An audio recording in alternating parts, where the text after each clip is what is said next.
Firstly, most companies have a minimum GPA criteria for the coding round. After that, if there's a tie, then some companies shortlist on the basis of CGPA. So it's better to have a decent CGPA. For Microsoft, we had 4 rounds. First was the coding round. So there were 3 questions in the coding round. They were quite easy, like normal implementation-based questions.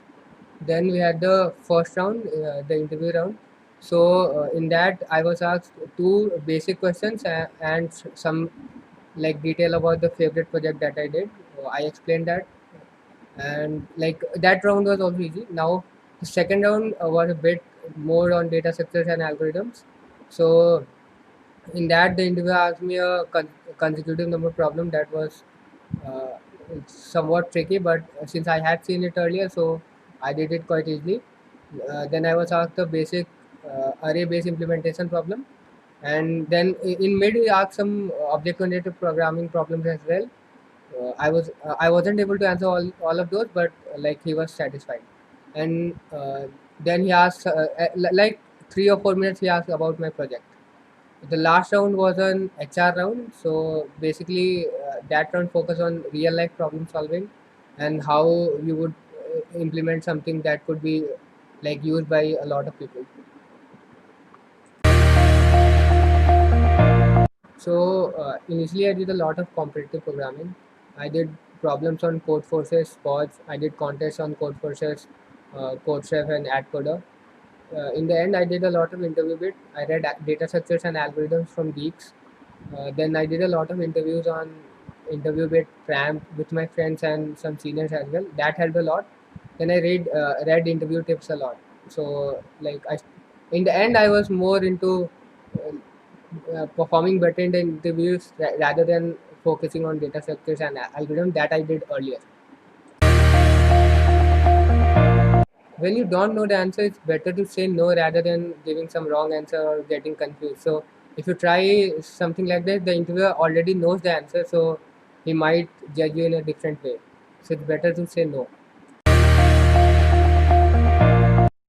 So the projects and work experience that you have, basically the most important thing that it does, it gives you confidence. So if you have done some project very well, then you know everything about it, and even if the interviewer tries to trick you, you know what the answer is, and also it gains confidence. Like I had uh, been like participated in a lot of hackathons, so I knew how to present my project. So what the person sitting in front of me is expecting from me, that you learn from your experience. And the project as the project, if you have done well, then obviously you know what to say. So something that I focused on my resume was, so in the project section, try to give some metric of like how will your project perform. Then try to incorporate demonstration links, and some if you have the GitHub repository, try to give a link to it. Then it's also necessary to provide links where necessary, so that the interviewer can directly access what has been written.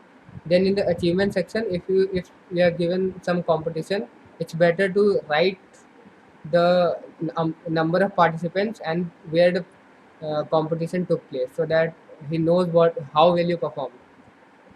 So that's so I think soft skill matter. Basically, if you are able to communicate your thoughts well, then the interviewer is more chances that the interviewer understands you well. So to develop soft skill, I think you need to participate. Obviously, clubs help a lot because you come to know different people and interact with them. So I also tried in my first and second year to participate in some club activities and other activities that were being held in the college. That helped, and in the interview, like I was able to deliver my thoughts to the interviewer. So one mistake that I know of is not conveying your thoughts to the interviewer while you are solving a problem. So whenever you solve a problem, try to speak and then solve, so that the interviewer knows what you're thinking. And if you're like in the wrong direction, then the interviewer could guide you. This could save a lot of time, and also This could avoid pauses in your interview. So like you're solving and you don't speak, and the interviewer thinks like the person is not interested. That could like give a wrong impression to the interviewer. Now the second mistake I find is directly jumping to the code. It's better to first explain what you're thinking and how you solve the problem to the interviewer, and then when the interviewer tells you, then write the code. Many a times the interviewer only needs to know how you would solve the problem, and he'll not make you write the code. So that's the second mistake. So one mistake that I know of is directly starting with Geeks for Geeks, Lead Code, or Interview Bit.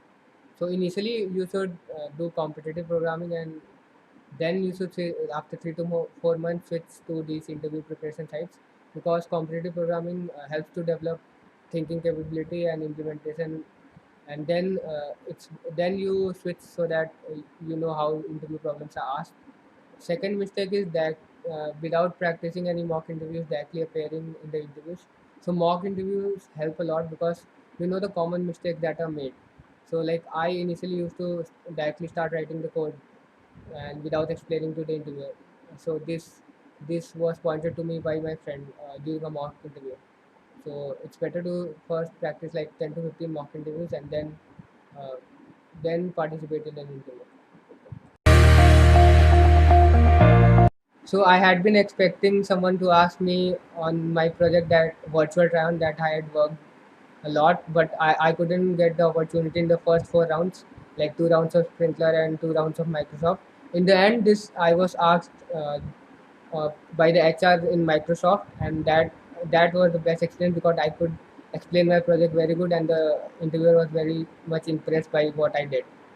So that was the best experience that I had.